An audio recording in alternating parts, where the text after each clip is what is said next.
Hello everyone, today we are going to talk about the binding precedent based on the 21 Hart V Massanari case.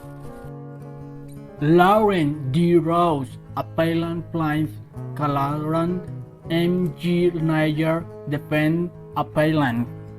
The facts of the case occurred in the California circuit, where an attorney's indictment series and published decision, so it could not be cited according to Rule 36(3) of the Ninth Circuit, which establishes the following.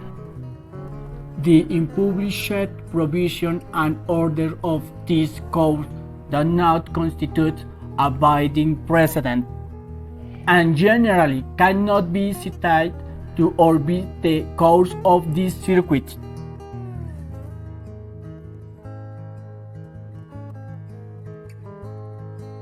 The question is, according to the Constitution, should any decision of appeals court in federal jurisdiction be a binding precedent? To respond to the case under study, the case of Anastasov is based on. This is the first case in history that maintains that the word judicial established in Article 3 of the Constitution allows the power of the federal courts for them to issue decisions, taking into account the roles in and established legal precedents. However, the Ninth Circuit considers that adopting this rule could carry out a tyranny, because or it could be readily considered that hold the decision of the federal courts without being precedent, as it would limit the law to a previously established term. Founders. Common law at its core was a reflection of custom, and custom had a built-in flexibility that allowed it to change with circumstances, different from the previous one, because this makes the custom laws its flexibility and is governed by the rule.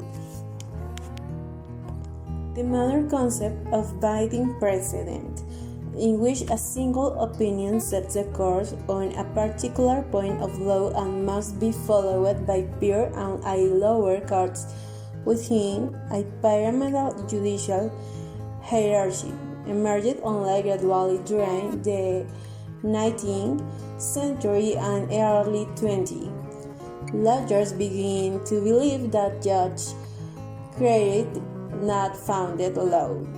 This coincided with monumental improvements in the collection and reporting of case authorities, as the concept of law changed and a more comprehensive reporting system began to be implemented. It became possible for court decisions to serve as binding authority.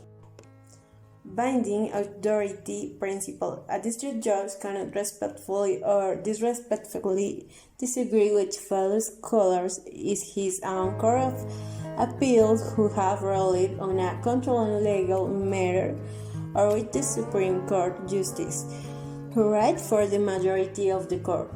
The binding authority within this regime cannot be considered as the set aside. A Supreme Court decision will control that corner of the law unless and until the Supreme Court nullifies or modifies it. Lower court judges can voice their criticisms, but they must follow them. Can the principle of binding authority be skipped? That the binding authority principle applies only to appeal decisions and not to lower court decisions is another policy option. However, the existence of the binding authority principle is not inevitable. Federal courts could work, albeit much less effectively.